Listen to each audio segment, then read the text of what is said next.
मोहम्मदुर रसूलुल्लाह का, मोहम्मदुर रसूलुल्लाह के फरमान के मुताबिक अमल करने वाले हैं। वाकई अगर आप अल्लाह से डरने वाले हैं, आप मुत्तकी इंसान हैं, तो आप गुनाह करके चैन की नींद नहीं सो पाएंगे, गुनाह करके आप इत्मीनान की नींद नहीं सो पाएंगे। गुनाह करने की बाद आपको फिक्र रहेगी कि पता नहीं अल्लाह माफ करेगा या नहीं, और आप ऐसा समझेंगे कि किसी पहाड़ के नीचे है और वो पहाड़ हमारे ऊपर गिर जाए। लेकिन अगर आप मुत्तकी नहीं है, आप परहेजगार नहीं है, आप अल्लाह से डरने वाले नहीं है, आपके दिल में अल्लाह का खौफ नहीं है, आपके दिल में अल्लाह का डर नहीं है, तो आप चाहे कितना बड़ा ही गुनाह क्यों ना कर जाए, शराब पीना ली जाए, चाहे आप जुआ ही क्यों ना खेल लो, चाहे आप दुनिया में किसी का कत्ल ही क्यों ना कर दो, चाहे आप दुनिया में किसी पर डाका ही क्यों ना डाल दो, दुनिया में नाजायज किसी की जमीन हड़प क्यों ना हिलो, मेरे प्यारे साथियों, आप ऐसा समझेंगे कि आपकी नाक में मक्खी बैठी हो। हमने उन मक्खियों को इशारा किया चुटकी में, और मक्खी होता हो। जब मेरे सामने जन्नत का जिक्र किया जाता है, जब मेरे सामने जहन्नम का जिक्र किया जाता है, नबी की मजलिस में होता हो तो ऐसा लगता है कि जन्नत में टहल रहा हो, जहन्नम की आग से बच गया हो। जन्नत और जहन्नम हमारी आंखों के सामने है, लेकिन नबी की मजलिस छोड़ देता हो, अपनी बीबी के पास चला जाता हो, अपने बच्चों के पास चला जाता हो, अपने कारोबार के पास चला जाता हो, तो उस वक्त हमारी कुछ अलग हालत होती है। वहां जन्नत याद नहीं रहती है, जहन्नम याद नहीं। आप अपने नफ्स की मलामत कीजिए और कहिए कि तेरे लिए मैंने गुनाह कर लिया। मेरे प्यारे साथियों, जिंदगी का मुहासबा है, जिंदगी का मुहासबा तो इस तरह भी होना चाहिए। अल्लाह के नबी सल्लल्लाहु अलैहि वसल्लम फरमाते हैं कि अगर दुनिया में कोई मोमिन बंदा है, अल्लाह से खौफ खाने वाला है, अल्लाह ताला से डरने वाला है, अगर वो छोटे से छोटे गुनाह करते हैं, उनका गुनाह छोटा ही क्यों ना हो, फिर भी वो अपने आप को ऐसा समझता है कि किसी पहाड़ के नीचे है, किसी पहाड़ के नीचे, और पहाड़ उसके ऊपर है। कब उसके ऊपर पहाड़ गिर जाए।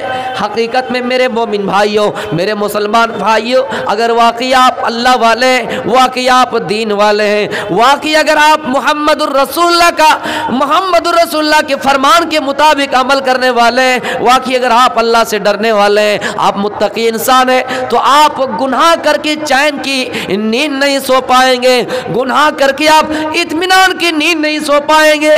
गुनाह करने की बाद आपको फिक्र रहेगी कि पता नहीं अल्लाह माफ करेगा या नहीं, और आप ऐसा समझेंगे कि किसी पहाड़ के नीचे है और वो पहाड़ हमारे ऊपर गिर जाए। लेकिन अगर आप मुत्तकी नहीं है, आप परहेजगार नहीं है, आप अल्लाह से डरने वाले नहीं है, आपके दिल में अल्लाह का खौफ नहीं है, आपके दिल में अल्लाह का डर नहीं है, तो आप चाहे कितना बड़ा ही गुनाह क्यों ना कर जाए, शराब पीना ली जाए, चाहे आप जुआ ही क्यों ना खेल लो, चाहे आप दुनिया में किसी का कत्ल ही क्यों ना कर दो, चाहे आप दुनिया में किसी पर डाका ही क्यों ना डाल दो, दुनिया में नाजायज किसी की जमीन हड़प क्यों ना हिलो, मेरे प्यारे साथियों, आप ऐसा समझेंगे कि आपकी नाक में मक्खी बैठी हो।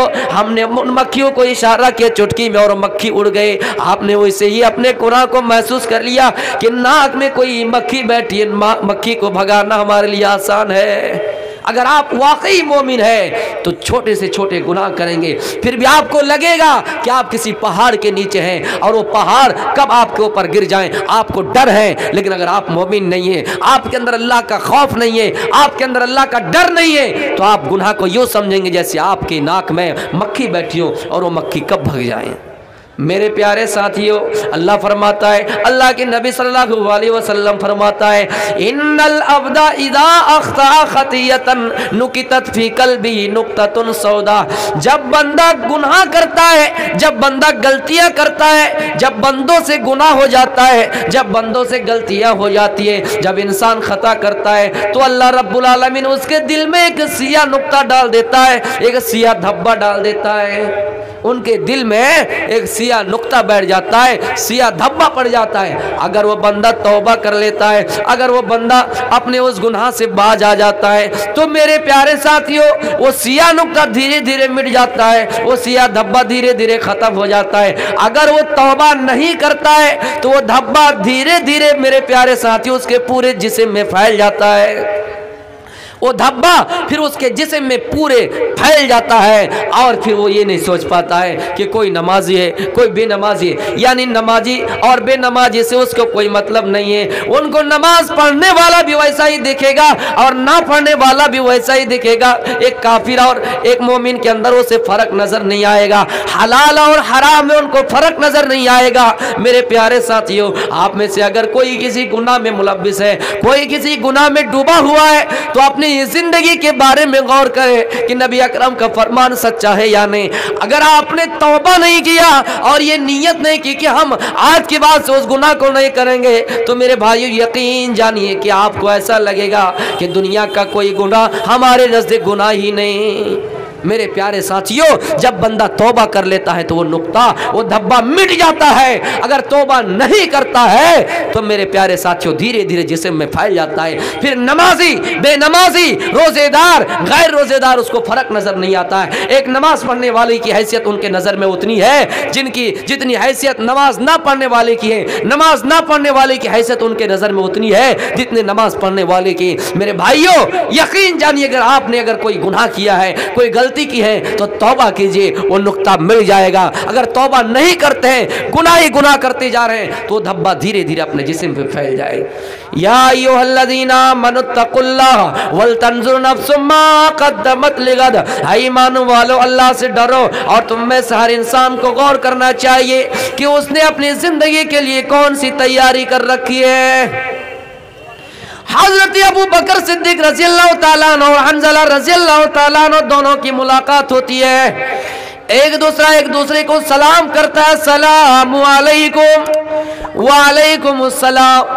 हज़रत अबू बकर सिद्दीक रज़ियल्लाहु ताला अन्हु और हंज़ला रज़ियल्लाहु ताला अन्हु से पूछता है कि बताओ खैरियत से हो या नहीं, आपकी हालात कैसी है, आपकी कैफियत इस वक्त कैसी है, आपका हाल कैसा है। हंज़ला कहता ओ अबू बकर सिद्दीक रज़ियल्लाहु ताला अन्हु, मैं क्या बताऊं। ओ अबू बकर सिद्दीक रज़ियल्लाहु ताला अन्हु, मैं क्या बताऊं। हंज़ला तो मुनाफिक हो गया है, हंज़ला मुनाफिक हो गया है। अबू बकर सिद्दीक ने कहा, हंज़ला कैसी बात कर रहे हो, क्यों मुनाफिक हो गए हो। हंज़ला कहता है, अबू बकर सिद्दीक रज़ियल्लाहु ताला अन्हु, सुनिए मैं मुनाफिक इसलिए हो गया हूँ क्योंकि मैं जब नबी के मजलिस में होता हूँ, जब मेरे सामने जन्नत का जिक्र किया जाता है, जब मेरे सामने जहन्नम का जिक्र किया जाता है, नबी की मजलिस में होता हूँ तो ऐसा लगता है कि जन्नत में टहल रहा हूँ, जहन्नम की आग से बच गया हूँ। जन्नत और जहन्नम हमारी आंखों के सामने है, लेकिन नबी की मजलिस छोड़ देता हूँ, अपनी बीबी के पास चला जाता हूँ, अपने बच्चों के पास चला जाता हूँ, अपने कारोबार के पास चला जाता हूँ, तो उस वक्त हमारी कुछ अलग हालत होती है। वहाँ जन्नत याद नहीं रहती है, जहन्नम याद नहीं रहती है। हंज़ला ने क्या कहा कि जब नबी की मजलिस में होता हूँ तो कुछ उस वक्त कुछ हालत होती है, और जब नबी की मजलिस को छोड़ देता हूँ उस वक्त कुछ हालत होती है। अबू बकर सिद्दीक ने कहा, हंज़ला अल्लाह की कसम खाकर कह रहा हूँ, मेरा भी वही हाल है कि जब मैं नबी की मजलिस में होता हूँ मुझे ऐसा लगता है कि जन्नत में टहल रहा हूँ, मुझे ऐसा लगता है कि जहन्नम से बच गया हूँ, लेकिन जब नबी की मजलिस छोड़ देता हूँ, बीबी के पास आता हूँ, बच्चों के पास आता हूँ, तो बीबी का टेंशन है, बच्चों का टेंशन है, घरेलू मामलात है, न जन्नत याद रहती है न जहन्नम याद रहती है। मेरे भाइयों चलो एक काम करते हैं, नबी अकरम के पास जाते हैं और जाकर बताते हैं क्या ऐसा वाकई मुनाफिक की अलामत है, क्या वाकई हम दोनों मुनाफिक हो गए। दोनों नबी अकरम के पास गए और कहा कि अल्लाह के नबी हंज़ला मुनाफिक हो गया है। आपने कहा क्या बात कर रहे हो, अरे अबू बकर क्यों ऐसी बात कर रहे हो कि मुनाफिक हो गए हो। अबू बकर सिद्दीक ने कहा, अरे अल्लाह के नबी हम लोग इसलिए ऐसी बात कर रहे हैं क्योंकि जब आपके चौखट में होते हैं, आपके दरवाजे में होते हैं, तो ऐसा लगता है कि जन्नत में हूँ, ऐसा लगता है कि जहन्नम से बच गया हूँ। जब आपकी मजलिस को छोड़ देता हूँ तो उस वक्त कुछ अलग हालत होती है। तो आपने फरमाया, हंज़ला अबू बकर सिद्दीक तुम लोग मुनाफिक नहीं हुए हो, तुम दोनों मुनाफिक नहीं हुए हो। यानी हमारी मजलिस में जब होते हो तो उस वक्त कुछ अलग हालत होती है, और जब छोड़ देते हो उस वक्त अलग कैफियत होती है। ये वक्त की बात है। अगर तुम हमेशा जन्नत को याद करते रहे, जहन्नम को याद करते रहे, तो फरिश्ते तुमसे मुसाफा करें रास्तों में, रातों में। मेरे प्यारे साथियों ये वक्त की बात है। थोड़ी देर के लिए लगा कि हमने जन्नत को भुला दिया, जहन्नम को भुला दिया, तो क्या कह रहे हैं कि मुनाफिक हो गया। लेकिन हमारे अंदर कितने ऐसे मुनाफिक वाला अमल भरा है, लेकिन फिर भी हम अपने आप को पक्का सच्चा मुसलमान कह रहे हैं। और मेरे भाइयों, मुनाफिक की अलामत तो ये है कि मुनाफिक जब बात करें तो झूठ बोले, जब उनके पास कोई अमानत रखी जाए तो खयानत कर डाले, जब झगड़ा हो तो गाली गलौज करे। मेरे प्यारे साथियों, अब गौर कीजिए, जब वादा करें तो वादा खिलाफ करें। हमारे अंदर मुनाफिक वाला कितना अमल भरा पड़ रहा है, फिर भी हम अपने आप को मुसलमान कह रहे हैं, पक्का सच्चा मोमिन कह रहे हैं। हंज़ला को थोड़ी देर के लिए लगा कि जन्नत हमारी आंखों के सामने नहीं है, जहन्नम हमारी आंखों के सामने नहीं है, तो अपने आप को कह रहे कि मुनाफिक हो गया। मुनाफिक की अलामत तो यह है, जब बात करें तो झूठ बोले, वादा करें तो खिलाफ करें। और मुनाफिक का क्या ठिकाना है? अल्लाह के नबी फरमाते हैं, इन्नल मुनाफिकीन फी दरकिल अस्फल मिनन नार। मुनाफिक का तो हिस्सा, मुनाफिक का तो मकाम जहन्नम के सबसे निचले गड़े में होंगे। जहन्नम की गहराई हजरत अबू हुरैरा रज़ियल्लाहु ताला अन्हु बयान करते हैं कि अचानक एक मर्तबा धमाके की आवाज आई। सहाबा किराम बैठे, नबी अकरम की मजलिस है। आपने फरमाया, ओ मेरे सहाबा बताओ ये आवाज कैसी है? आप सहाबा ने कहा, अल्लाह के रसूल आप ही बताइए कि ये आवाज कैसी है। तो आपने फरमाया, आज से 70 साल पहले जहन्नम में एक पत्थर गिराया गया था, एक पत्थर डाला गया था जो 70 साल तक उस जहन्नम की तह तक जाकर आज पहुंचा है। मेरे प्यारे साथियों, थोड़ी देर के लिए उन्हें लगा कि हम जन्नत को भूल गए, जहन्नम को भूल गए, तो क्या कह रहे कि मुनाफिक हो गए। गौर कीजिए अपनी जिंदगियों पर कि हम मुनाफिक वाला अमल कितना करते हैं। आज के बाद से मुनाफिक वाला अमल मत कीजिए। मेरे भाइयों, जहन्नम भी अगर मिल जाए ये मुकद्दर की बात है, लेकिन जहन्नम मिलने के बाद भी अगर मुनाफिक वाला अमल रहा आपका, तो जहन्नम के सबसे निचले गड़े में होंगे। और उसकी गहराई, एक पत्थर को ऊपर से अगर डाला जाए, फेंका जाए, तो 70 साल लग जाता है उसकी तह तक पहुंचने में। मेरे प्यारे साथियों, या अय्युहल्लज़ीना आमनुत्तकुल्लाह वल तंजुर नफ्सुम मा क़द्दमत लिगद। ईमान वालो, अल्लाह से डरो और तुम में से हर नफ्स को गौर करना चाहिए कि उसने आने वाले दिन के लिए कौन सी तैयारी कर रखी है। कुरान फरमाता है, या अय्युहल्लज़ीना आमनु क़ू अनफुसकुम व अहलीकुम नारा। ईमान वालो, अपने आप को जहन्नम की आग से बचाओ। पहले जहन्नम से खुद बच जाओ, उसके बाद अपने कुंबे कबीलों को जहन्नम की आग से बचाओ, उसके बाद अपने बीवी बच्चों को जहन्नम की आग से बचाओ। मेरे प्यारे साथियों, वक़ूदुहन नासु वल हिजारा। जहन्नम की आग दुनिया के पेट्रोल से नहीं जलेगी, डीजल से नहीं जलेगी। जहन्नुम की आग लकड़ी से नहीं जलेगी, जहन्नुम की आग गैस से नहीं जलेगी। जहन्नुम की आग अगर जलेगी तो पत्थर से जलेगी, जहन्नम की आग अगर जलेगी तो इंसान से जलेगी। यानी मेरे प्यारे साथियों, वो जो जहन्नम में आग होगी वो जलेगी, इंसान से जलेगी और पत्थर से जलेगी। इंसान को उसमें डाला जाएगा और जहन्नम की आग इंसान से जलेगी। पेट्रोल में अगर आग लग जाए तो मेरे प्यारे साथियों, हम और आप गौर कीजिए कि पेट्रोल में आग लग जाए, वो आग कितना भड़क रही है। लेकिन जहन्नम की आग पेट्रोल से नहीं, डीजल से नहीं, बल्कि इंसान से जलेगी। तो आप गौर कीजिए कि अगर अल्लाह रब्बुल आलमीन ने हमारा ठिकाना जहन्नम कर दिया तो जहन्नम की आग हम ही से जलाए जाएंगे। इसलिए पहले अपने आप को भी जहन्नम की आग से बचाओ और अपने कुंबे कबीलों को भी जहन्नम की आग से बचाओ। दुनिया में आपका बच्चा अगर कहीं पर जल जाए, आपका बच्चा किसी मकान पे आग लगने की वजह से जल जाए या कोई आग में जल जाए, तो आप उनकी जली हुई लाश को देखना गवारा नहीं कर सकते, आप उनकी जली हुई लाश को देख नहीं पाएंगे। मेरे प्यारे साथियों, फिर आपको कैसे बर्दाश्त होगा?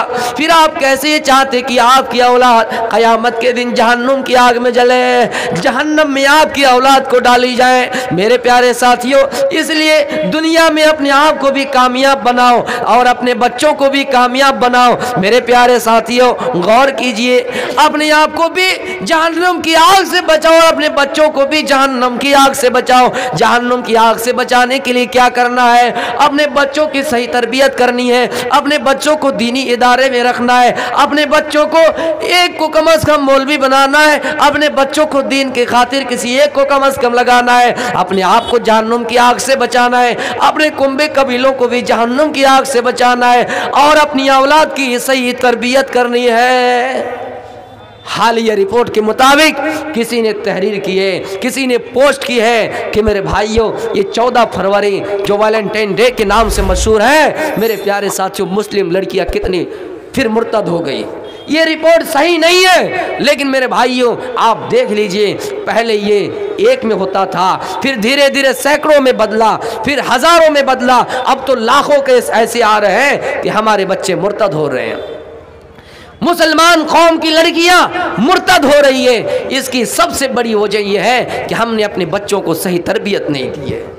हजरत याकूब अलैहिस्सलाम का दौर याद करो, हमको तुम शुहदा इद हजर याकूब अल मौत। मेरे प्यारे साथियों, हजरत याकूब अलैहिस्सलाम की मौत का वक्त करीब आया, मौत का ज़माना करीब आया।